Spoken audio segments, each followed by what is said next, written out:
नमस्कार, स्वागत है आपका अंतर्राष्ट्रीय टॉप 5 में। मैं हूं आपके साथ दिव्या सिंह। पहली खबर सीरिया से है। सीरिया में इस्लामिक स्टेट यानी कि आईएस के खिलाफ अमेरिका ने सैन्य अभियान शुरू कर दिया है।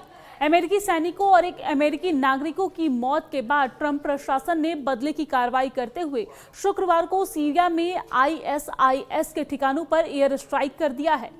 और इस पर अमेरिका ने साफ साफ कहा है कि कोई युद्ध की शुरुआत नहीं है, बल्कि अपने नागरिकों की हत्या का बदला है। एक अमेरिकी अधिकारी ने इसे बड़े पैमाने पर हमला बताया है, जिसे मध्य सीरिया के उन इलाकों में 70 ठिकानों को निशाना बनाया गया है जहां पर आईएस का ढांचा और हथियार मौजूद थे।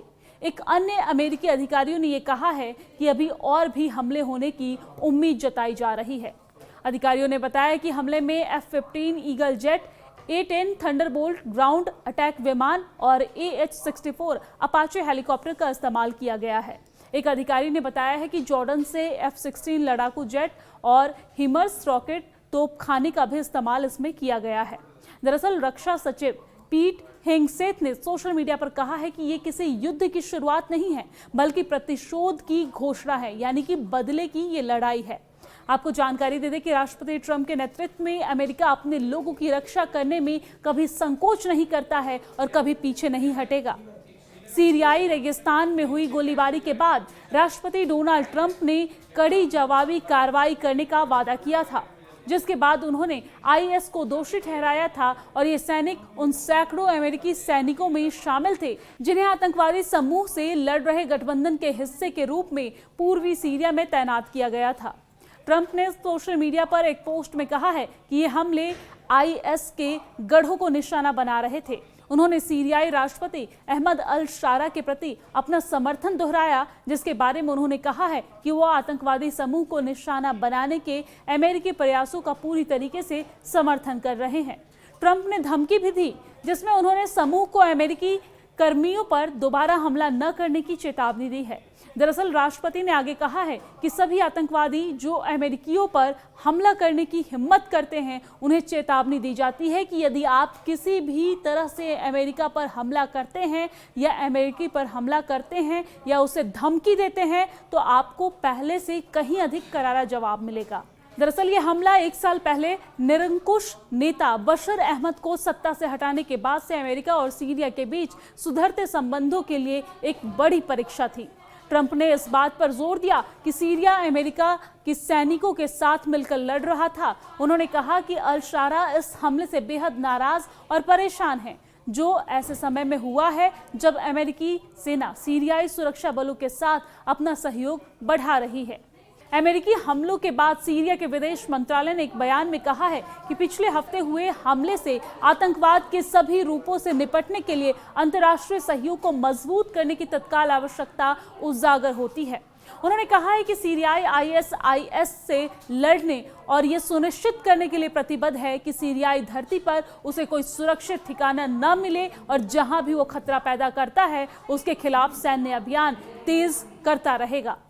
आईएस ने अमेरिकी सैनिकों पर हुए हमले की जिम्मेदारी नहीं ली है, लेकिन उसने सीरियाई सुरक्षा बलों पर हुए 2 हमलों की जिम्मेदारी ली है, जिसमें से एक के इदलिब प्रांत में 4 सीरियाई सैनिक मारे गए थे। अपने बयान में आईएस ने अल शारा के सरकार और सेना को धर्म त्यागी बताया है। हालांकि अल शारा ने कभी भी अल कायदा से जुड़े एक समूह का नेतृत्व किया था, लेकिन आईएस के साथ उसकी लंबे समय से दुश्मनी रही है। सीरियाई सरकार टेलीविजन ने बताया है कि अमेरिकी हमलों में दीर एज जोर और रक्का प्रांतों के ग्रामीण इलाकों और साथ ही साथ पलमायरा के पास जबल अल अमौर क्षेत्र में स्थित ठिकानों को निशाना बनाया गया है और इसमें कहा गया है कि ये हमले आईएसआईएस द्वारा क्षेत्र में अपने अभियानों के लिए इस्तेमाल किए जाने वाले हथियार भंडारण स्थलों और मुख्यालयों को निशाना बनाकर किए गए थे। दरअसल इस हफ्ते ट्रंप ने डेलावेयर के डोवर वायुसेना अड्डे पर शहीद अमेरिकी सैनिकों के परिवार से निजी तौर पर मुलाकात की, जिसके बाद वो शीर्ष सैन्य अधिकारियों और अन्य गणमान्य व्यक्तियों के साथ हवाई अड्डे पर अंतिम संस्कार में शामिल हुए।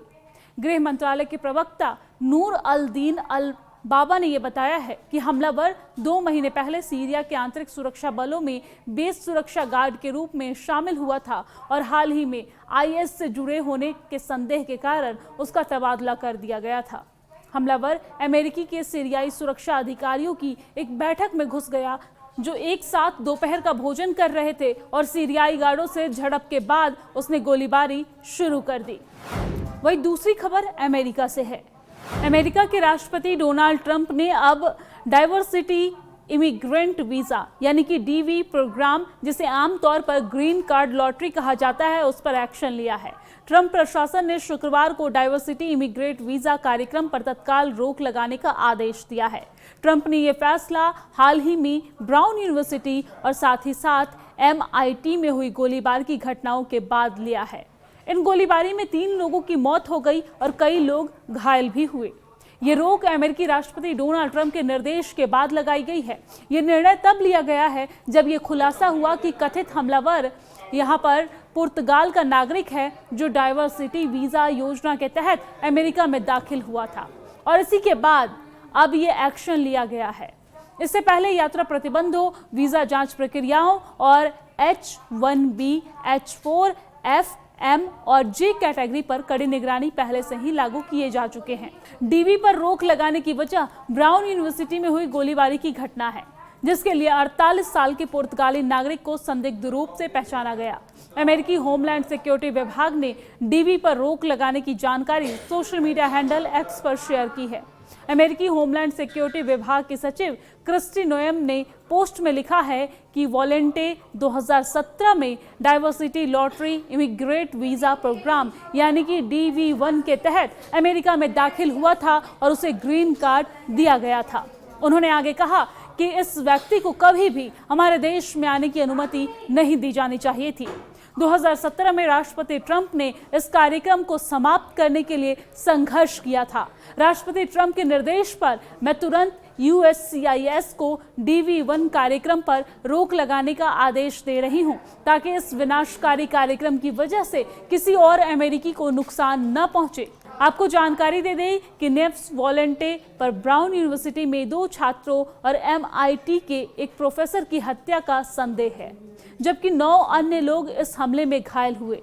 नोएम ने यानी कि क्रिस्टी नोएम ने पहले ही सुरक्षा घटनाओं का भी हवाला दिया और दोहराया कि 2017 में न्यूयॉर्क सिटी में हुआ ट्रक हमला एक ISIS समर्थक की ओर से किया गया था, जो इसी कार्यक्रम के तहत अमेरिका में दाखिल हुआ था। डाइवर्सिटी इमिग्रेट वीजा को ग्रीन कार्ड लॉटरी कार्यक्रम भी कहा जाता है, यानी कि हर साल लॉटरी सिस्टम के जरिए परमानेंट रेजिडेंसी के लिए अधिकतम 50,000 परमिट किए जाते हैं। ये वीजा उन देशों के लिए बनाया गया है जिन देशों से कम संख्या में आवेदक अमेरिका जाते हैं। अलग अलग देशों के आवेदकों की अमेरिका में संख्या बढ़ाने के लिए ये कदम उठाया गया है, खास तौर पर अफ्रीका और यूरोप के कुछ हिस्सों से। साथ ही ये कार्यक्रम उन देशों के नागरिकों को बाहर रखता है जिन्होंने 5 साल वित्तीय वर्षों में अमेरिका को 50,000 से अधिक प्रवासी भेजे हो। इस नियम के तहत भारत, चीन, मैक्सिको और फिलीपींस जैसे देश बाहर हो जाते हैं। इस कार्यक्रम का संचालन अमेरिकी विदेश विभाग करता है। AP की एक रिपोर्ट के अनुसार 2025 की लॉटरी के लिए लगभग 2 करोड़ लोगों ने आवेदन किया था और जीवन साथियों सहित 1,31,000 से अधिक व्यक्तियों का चयन किया गया है। इसमें से 38 स्लॉट पुर्तगाल के नागरिकों को मिले हैं। इससे पहले भी राष्ट्रपति ट्रंप डाइवर्सिटी वीजा के बार आलोचना करते नजर आए, खास तौर पर 2017 में न्यूयॉर्क में हुए ट्रक हमले के बाद। इससे पहले वो इस कार्यक्रम को पूरी तरीके से खत्म करने की मांग कर चुके थे और इसे असुरक्षित बताते रहे हैं। भारत पर इस रोक का कोई असर नहीं पड़ेगा, आपको ये भी जानकारी दे दें, क्योंकि विविधता बनाए रखने के लिए ये कार्यक्रम उन देशों के नागरिकों को बाहर करता है जिन्होंने पिछले 5 वर्षों में अमेरिका को 50,000 से अधिक प्रवासी भेजे हो। इस नियम के तहत भारत, चीन, मैक्सिको और फिलीपींस जैसे देश डाइवर्सिटी वीजा के लिए अयोग्य हो जाते हैं। तो भारत विशेष रूप से पात्रता की सीमा से काफी ऊपर बना हुआ है। अमेरिकी गृह सुरक्षा विभाग के आंकड़ों के अनुसार 2021 में 93,450 भारतीय अमेरिका गए थे, जो 2022 में बढ़कर 1,27,010 हो गए। हालांकि 2023 में भारत से आव्रजन घटकर 78,070 रह गया। फिर भी ये संख्या इतनी ज्यादा है कि कम से कम 2028 तक भारत को लॉटरी सिस्टम से बाहर रखती है। 2025 की लॉटरी के लिए करीब 2 करोड़ लोगों ने आवेदन किया था, जिसमें परिवार के सदस्यों सहित 1.31 लाख यानी कि 1,31,000 से अधिक आवेदकों का अंततः चयन किया गया। इन आंकड़ों की वजह से भारत, चीन, मैक्सिको, पाकिस्तान, फिलीपींस, दक्षिण कोरिया, कनाडा, ब्राजील, वियतनाम जैसे देशों के साथ डीवी 2026 जैसे डाइवर्सिटी वीजा लॉटरी से बाहर है।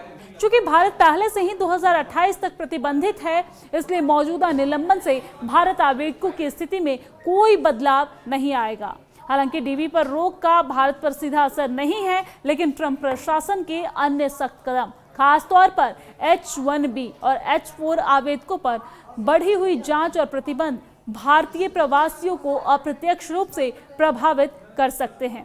तो डाइवर्सिटी वीजा उपलब्ध न होने पर अन्य रास्तों के संकुचित होने के चलते भारतीय नागरिकों को अब भी पारंपरिक आव्रजन मार्गों पर निर्भर रहना होगा। नागरिकों को अभी भी पारंपरिक आव्रजन मार्गों पर निर्भर रहना होगा, जैसे H-1B से ग्रीन कार्ड में बदलाव, निवेश आधारित विकल्प, शरण मार्ग या पारिवारिक परियोजना। अगर तीसरी खबर की बात करें तो तीसरी खबर बांग्लादेश से है। बांग्लादेश में हालात लगातार तनावपूर्ण बने हुए हैं। छात्र और युवा नेता शरीफ उस्मान हादी की मौत के बाद देश में विरोध प्रदर्शन देखने को मिला। ढाका यूनिवर्सिटी में शेख मुजीब के नाम पर बने हॉल को उस्मान हादी के नाम पर रखने की मांग उठी है, यानी कि कट्टरपंथी अब बांग्लादेश के राष्ट्रपिता से बड़ा एक जहरीले आदमी को मानते हैं। इस बीच अंतरिम सरकार ने उस्मान हादी के नमाज जनाजा से जुड़े कार्यक्रमों में बदलाव किया है और ढाका समेत कई बांग्लादेश में सुरक्षा व्यवस्था कड़ी कर दी है।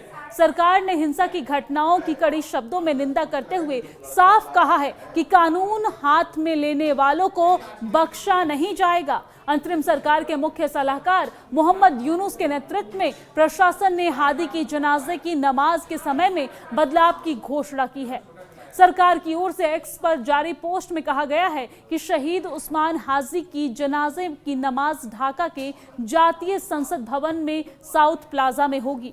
प्रशासन ने जनाजे में शामिल होने वालों के लिए सख्त सुरक्षा निर्देश भी जारी किए हैं। लोगों से कहा गया है कि वो बैग या भारी सामान लेकर न आए। संसद भवन और उसके आसपास ड्रोन उड़ाने पर भी पूरी तरीके से रोक लगा दी गई है। और इस बीच बांग्लादेश हिंदू बौद्ध ईसाई यूनिटी काउंसिल ने मयमन सिंह के भालुका इलाके में हिंदू गारमेंट वर्कर दीपू चंद दास की हत्या की कड़ी निंदा की है। दरअसल परिषद ने कहा है कि 18 दिसंबर की रात करीब 9 बजे कथित इस निंदा के आरोप में दीपू चंद दास को भीड़ ने बेरहमी से पीटा और पीट कर मार डाला है। इसके बाद शव को पेड़ से लटकाकर आग लगा दी गई है। संगठन ने इसे सांप्रदायिक सौहार्द बिगाड़ने वाली जघन्य घटना बताया और दोषियों की तुरंत गिरफ्तारी की मांग की गई है। अंतरिम सरकार ने भी इस हत्या की तीखी निंदा की है और सरकार ने बयान जारी करते हुए ये कहा है कि नए बांग्लादेश में ऐसे हिंसा के लिए कोई जगह नहीं है और इस अपराध के दोषियों को कड़ी सजा दी जाएगी। आपको जानकारी दे दें कि तनाव तब और भी ज्यादा बढ़ गया जब शरीफ उस्मान हादी का शव सिंगापुर से ढाका लाया गया। हादी इनकिलाब मंचों के प्रवक्ता थे और पिछले साल जुलाई आंदोलन से उभरे प्रमुख चेहरे माने जाते थे। मुख्य सलाहकार मोहम्मद यूनुस ने पुष्टि की है कि बांग्लादेश एयरलाइंस की फ्लाइट से शुक्रवार शाम 5:48 पर हादी का पार्थिव शरीर ढाका लाया गया और यहां पर इनकिलाब मंचों ने अपने समर्थकों से अपील भी की थी कि वो संगठन के बाहर से आने वाले किसी भी निर्देश या उकसावे में न आए। संगठन ने कहा कि हादी का ताबूत ढाका यूनिवर्सिटी सेंट्रल मस्जिद ले जाया जाए और न्याय की मांग को लेकर नारेबाजी जारी रहेगी। हादी की मौत के बाद ढाका के शहबाग चौराहे पर प्रदर्शन तेज हो गया। कई जगह पर भारत विरोधी नारे लगाए गए और सोशल मीडिया पर राजनयिक मिशनों के पास पथराव के वीडियो भी सामने आए। कुछ प्रदर्शनकारियों ने अंतरिम सरकार के बजाय क्रांतिकारी सरकार की मांग भी रखी। स्थिति को देखते हुए बॉर्डर गार्ड बांग्लादेश के जवानों को एयरपोर्ट, करवान बाजार और साथ ही साथ होटल इंटरकॉन्टिनेंटल समेत कई अहम इलाकों में तैनात किया गया। अमेरिकी दूतावास ने अपने नागरिकों की सुरक्षा एडवाइजरी जारी करते हुए ढाका में भारी ट्रैफिक और हिंसा की आशंका जताई है। अब चौथी खबर पर नजर डाल लेते हैं, जहां पर चौथी खबर ताइवान से है। ताइवान में एक आतंकी हमले में 3 लोग मारे गए हैं। इस अटैक में 9 लोग घायल भी हुए हैं। राजधानी ताइपे में शुक्रवार शाम एक व्यक्ति ने चाकू और स्मोक ग्रेनेड से अचानक से हमला कर दिया और इस हमले में कम से कम 3 लोगों की मौत हो गई है, जबकि 9 अन्य लोग घायल हो गए हैं। घायलों में एक की हालत गंभीर बताई जा रही है। घटना के बाद आरोपी ने एक डिपार्टमेंट स्टोर की इमारत से कूदकर जान दे दी है। पुलिस के अनुसार आरोपी को अस्पताल ले जाया गया था, जहां पर उसे मृत घोषित कर दिया गया है। ताइवान के राष्ट्रीय समाचार एजेंसी के मुताबिक आरोपी ने ताइपे मेन मेट्रो स्टेशन के एक भूमिगत निकास के पास स्मोक ग्रेनेड फेंका, जिससे वहां पर अफरा तफरी मच गई और लोग इधर उधर भागने लगे। इसके बाद आरोपी शहर के एक लोकप्रिय शॉपिंग इलाके की ओर भाग गया और वहां पर उसने एसलाइट डिपार्टमेंट स्टोर की पहली और चौथी मंजिल पर मौजूद लोगों पर चाकू से हमला किया। पुलिस के हवाले से बताया गया है कि उसने मुख्य रूप से लोगों की गर्दन पर वार किया है। स्थानीय अस्पतालों ने पुष्टि की है कि हमले में 3 लोगों की मौत हुई है। ताइपे सिटी सरकार के मुताबिक इस अटैक में घायल हुए 9 लोगों को अस्पताल में भर्ती कराया गया है। इसमें एक व्यक्ति की हालत गंभीर बताई जा रही है। ताइवान के प्रधानमंत्री चू जंग ताई ने बताया है कि घायलों में एक पैदल यात्री भी शामिल है, जो हमले के बाद गिर पड़ा था और अस्पताल पहुंचने पर पहले ही उसकी हालत बेहद नाजुक हो गई थी। स्मोक ग्रेनेड के धुएं से एक अन्य व्यक्ति को सांस लेने में परेशानी हुई। और 5वीं बड़ी खबर यूएई से है, जहां पर संयुक्त अरब अमीरात यानी कि यूएई के मौसम ने एक बार फिर दुनिया का ध्यान खींचा है। दुबई और अबू धाबी जैसे शहरों समेत देश के कई इलाकों में शुक्रवार को भारी बारिश हुई है और इससे कई जगह पर बाढ़ जैसी स्थिति पैदा हो गई है। सड़कों पर पानी भरने के बाद प्रशासन को लोगों से घरों में रहने की अपील करनी पड़ी। इससे देश के बड़े हिस्से में जनजीवन पूरी तरीके से ठप हो गया है। ये इसलिए ध्यान खींचता है क्योंकि यूएई का ज्यादातर हिस्सा रेगिस्तान है और यहाँ पर अमूमन बहुत कम बारिश होती है। यूएई और आसपास के देशों में अमूमन तेज बारिश नहीं होती है और ऐसे में इस तरह की भारी बारिश से कई चिंताएं भी पैदा हो रही है। हालांकि ये पहली बार नहीं है जब बारिश ने यूएई की चिंता बढ़ाई है। पिछले साल की अगर बात करें तो पिछले साल 2024 में दुबई और अबू धाबी के कुछ हिस्सों में इसी तरह की तेज बारिश के कारण भारी बाढ़ आ गई थी। दुबई में गुरुवार देर रात से शुक्रवार तक भारी बारिश हुई है। अबू धाबी की बात करें तो अबू धाबी में भी भारी बारिश और तूफान देखा गया है और इसके शुक्रवार को कई निचले इलाकों में पानी भी भर गया है। खास तौर से उत्तरी अमीरात से सामने आए कुछ वीडियोस में सड़कों पर पानी बहता हुआ देखा गया है। ऐसे में अधिकारियों ने मोटर चालकों से इन इलाकों में जाने से बचने की अपील की है, आग्रह किया है।